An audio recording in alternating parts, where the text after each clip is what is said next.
इस बीच हमारे संवाददाता दमन ने अर्जुन चौटाला से भी खास बात की। क्या बात हुई, सुनते हैं। परिवर्तन यात्रा सिरसा में दाखिल हुई और अर्जुन चौटाला मेरे साथ मौजूद है। अर्जुन जी, 13वां जिला, अपने घर में पहुंचे हो, अपने गढ़ में पहुंचे हो, कैसी खुशी है? और पहली बात, ये नौजवान, ये बुजुर्ग क्या कहते हैं?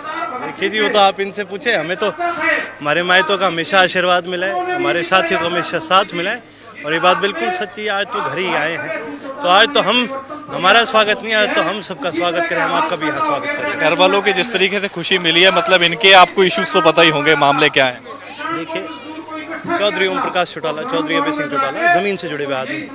इन्होंने घर घर जाकर, गाँव जाकर के हमने लोगों की समस्याओं को समझने का भी काम किया है और पहले भी लोक दल की सरकार थी, उन पर अमल करके उनका सुधार करने का भी हमने हमेशा काम करा है। इसी कारण से आज भी चौधरी अभय सिंह जी अपने एरिया में इलाहाबाद में कोई उनको नहीं हरा सकता, क्योंकि उनका जो जुड़ाव हमारे इलाहाबाद के साथियों के साथ है वो एक पारिवारिक जुड़ाव है। हर एक राज्य को युवा चलाता है, युवा अगर मजबूत हो तो राज्य मजबूत होता है। युवा क्या कहते हैं? युवा कहते हैं कि आज ये राज्य कमजोर है, क्योंकि आज इस राज्य के साथ युवा नहीं है, क्योंकि आज हरियाणा राज्य का जो युवा 38% बेरोजगारी आ चुकी है प्रदेश में। जब आपने युवा को कमजोर कर दिया, आप राज्य को कैसे मजबूत कर सकते हैं? यदि राज्य को मजबूत करना है तो प्रदेश के अंदर रोजगार लाना पड़ेगा और युवा को मजबूत करना पड़ेगा। क्या कहते क्या लोग? क्योंकि मैं पब्लिक से बात करता हूँ, पब्लिक बताती है ये मसले। नेता हो, आगे सत्ता में भी आना है, सियासत में भी जाना है, क्या समझ आए कि खासतौर पे क्या मुद्दे जो मेजर थे? हालांकि जो एजेंडा था वो अलग था, लेकिन मुद्दे क्या नजर आए? देखिए, मुद्दे के सबसे बड़ा मुद्दा आज के दिन रोजगार का, जैसे कि मैंने बताया 38% आबादी हमारे प्रदेश की आज बेरोजगार है। उसके अलावा हेल्थ एक बहुत बड़ा मुद्दा है। हरियाणा के अंदर जितने आपको कैंसर के, गांव के अंदर जितने आपको कैंसर के, हार्ट फेल के केस मिलेंगे ना, शायद ही आपको कहीं मिलेंगे। आपने सुना भी होगा, बठिंडा से बीकानेर वाली जाने वाली जो ट्रेन है उसका क्या नाम है? Cancer express. इतनी ज़्यादा इस इलाके में बीमारियाँ फैल चुकी, सिर्फ इस इलाके में नहीं, गाँव में ये बहुत बड़ी दिक्कत है। और कहीं पर भी कैंसर के, हार्ट के कोई हॉस्पिटल नहीं मिलेंगे आपको। सरकार की तरफ से हेल्थ केयर में कोई कहीं पर मदद नहीं। जहाँ पर पढ़ाई की बात करते हैं, एजुकेशन की बात करते हैं, ना केवल इस सरकार ने, इस मौजूदा सरकार ने मौजूदा बजट के अंदर 10% की कटौती करी थी एजुकेशन के बजट में। उसके अलावा हरियाणा प्रदेश के अंदर 1700 से ज़्यादा सरकारी स्कूल बंद कर चुके हैं। अच्छा, हरियाणा की जेकर बात की जाए तो हरियाणा खेती सूबा भी कहा जाता है, खेती राज्य कहा जाता है। और खेती राज्य में आज किसान धरने पर बैठे थे, प्रदर्शन कर रहे थे और उन पर जो पानी की बौछारें हुई। देखिए जी, ये चीज़ हरियाणा की सरकार ने पहले भी दर्शाई है। ये बहुत निंदनीय घटना है। इन्होंने पहले भी किसानों पर गलत तरीके से लाठीचार्ज करने का काम करा है। इससे पहले भी आपने तो वो वीडियो भी देखी होगी, इससे पहले भी इनका एक अफसर था, उसने खास तौर पे पुलिस वालों को बोला था इनके सर फोड़ने का काम करो। ये लाठीचार्ज नहीं हुआ, ये एक सोची समझी चाल थी। ये किसानों को लेके आना चाहते थे हाईवे, ये चाहते थे इनको उकसा करके इन पे लाठीचार्ज करने का। जिस इंसान की मृत्यु हुई है उनको मार के इतनी बुरी तरह से, अगर आप देखेंगे, इतनी बुरी तरह से उनको लाठियों से मारा है। ये कोई लाठीचार्ज नहीं है, ये वन ऑफ इंसिडेंट नहीं है, पहले भी ऐसे इंसिडेंट है। क्या सरकार को इतना पता ही नहीं है कि भाई आपके पुलिस वाले किस तरह से अत्याचार कर रहे हैं लोगों पे? पहले भी शाहबाद के अंदर, पहले भी करनाल के अंदर ऐसे इंसिडेंट हुआ था। मैं तो एक, ये सरकार शायद हरियाणा की जनता हमारा साथ दे, जितने भी दोषी हैं, चाहे वो मुख्यमंत्री साहब क्यों ना हो, अगर उनका भी ऑर्डर गया था लाठीचार्ज का तो कार्रवाई उन पर भी करने का काम। अगर देश में कहीं भी बात होती है तो दो राज्यों की सबसे ज्यादा बात होती है, पंजाब और हरियाणा। लेकिन पहलवान भी धरने पे बैठे थे।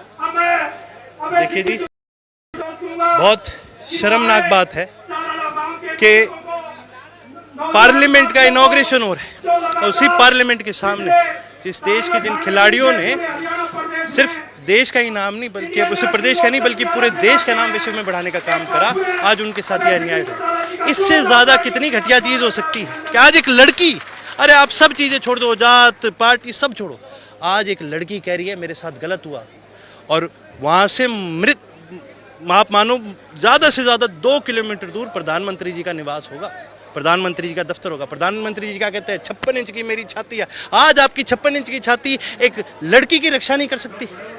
ये कैसा इंसाफ है, ये कैसा समाज है, और ये कैसी इन्होंने हमारी भारत की संस्कृति बना दी कि आज ये लोग, एक लड़की खड़े होकर कह रही है कि मेरे साथ अन्याय हुआ है और ये कहते हैं ये राजनीति करिए। इससे ज़्यादा क्या गलत हो सकता है एक प्रदेश के अंदर, एक देश के अंदर? आप नारा बहुत सुना होगा आपने, सबका साथ सबका विकास। ना तो सबका साथ, ना ही सबका विकास। विकास तो इन्होंने करा हमारे भाइयों का, जजपाड़ों का, और किसी का जो मुख्यमंत्री लोगों के बीच में ही नहीं जाते, जो सरकार के अफसर लोगों के बीच में ही नहीं जाते, इनके मंत्री लोगों के बीच में नहीं जाते, क्या विकास करेंगे? मेरे को तो समझ में नहीं आ रहा। आप चलो गांव-गांव में आपको दिखाता हूँ इनका विकास करा हुआ। अरे और छोड़ो, मुख्यमंत्री जी के इलाके में चलते हैं, उधर भी नहर में पानी नहीं आता, और वो भी कृषि प्रधान इलाका है। हरियाणा तो पूरा ही कृषि प्रधान इलाका है। आज हरियाणा के वो हाल हो चुका है कि आज कोई सरकार के खिलाफ आवाज़ उठाना तो दूर की बात है, अगर कोई सरकार से मांग भी कर ले तो भी ये कह देते राजनीति कर रहे हैं। ये कैसी सरकार है? आप एक चीज़ बहुत बोलते हैं, भ्रष्टाचार का जिक्र करते हो आप। केंद्र सरकार तो लगातार कार्रवाई कर रही है, लगातार एनआईए भेज रही है, लगातार ईडी भेज रही है, कहते हैं उन्होंने भ्रष्टाचार ही बहुत किया पुरानी सरकारों ने। इन्होंने पुरानी सरकारों पे ये करते हैं, ये आरोप लगाते हैं। जरा अपने चिट्टे तो खोल के दिखाइए। अगर पुरानी सरकारों ने इतना भ्रष्टाचार करा है, आप 10 साल से बैठो, करो कार्रवाई और डालो जेल में। कौन डरता है? करो, आप तो सरकार हो। सरकार कितनी बड़ी चीज़ होती है, करो कार्रवाई और डालो जेल में। क्यों नहीं कर रहे? ये खुद भ्रष्ट लोग हैं। और मैं ठोक करके कहता हूँ, जाइए जिसको करना है कह दीजिए, किसी ने मानहानि का केस करना है तो कर दीजिए। मैं तो आप चाहता हूँ करो केस मेरे पे, क्या पता थारी फाइल भी साथ साथ खुल जाए इसकी तहकीकात में। खुल के कहूँगा, ये जजपा के 10 विधायक हैं, 10% इनका कमीशन है, और सारे के सारे 10 नंबर ही है। खुल करके कहता हूँ, मेरे से पूछने की जरूरत नहीं, हरियाणा के ठेकेदारों से पूछो, मांगते हैं कि नहीं मांगते 10% ये हर काम के। पिता ने तो मेरे को लगता है विधानसभा में बैठकर बोल दिया था। बिल्कुल खुल करके बोले। क्या करा सरकार ने? एक भी अगर कार्रवाई हुई तो आप मेरे को बताओ। और छोड़ो, ये तो साबित हो चुका था भर्ती घोटाला, कितना बड़ा घोटाला हुआ है हरियाणा प्रदेश के अंदर, उसकी कोई अपडेट आई है? कोई कार्रवाई हुई है? आप तो पत्रकार साथी है, हमें तो चलो क्या सरकार जवाब देगी, क्या पता आपको कभी सरकार ने जवाब दिया, कभी दिया?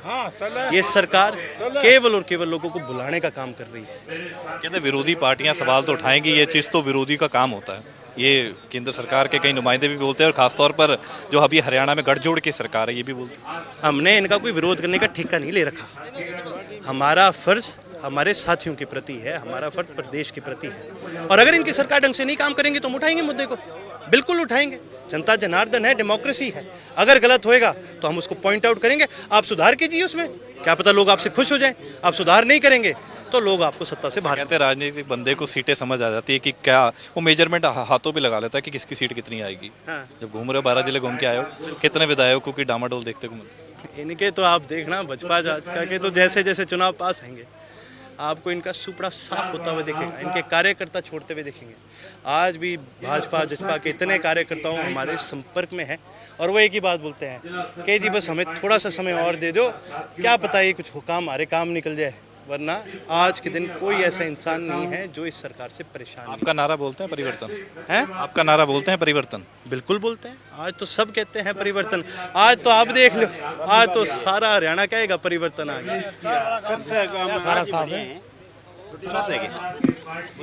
हाँ, ये ऐसे कह रहे हैं जी, हमारे तो एक यो संसद में जीतड़ा है, नया हुआ है तो मन नहीं कर रखी सर से सके तो यहाँ तो बहुत कसूता कर रखे। एक आदमी सिर्फ एक जीतिया हुआ है, बहुत कसूती मारसा कर रखी है। कहीं साग फतेहबाद में 30% मारा 7% सोसाइटी ले, या कोई बात है?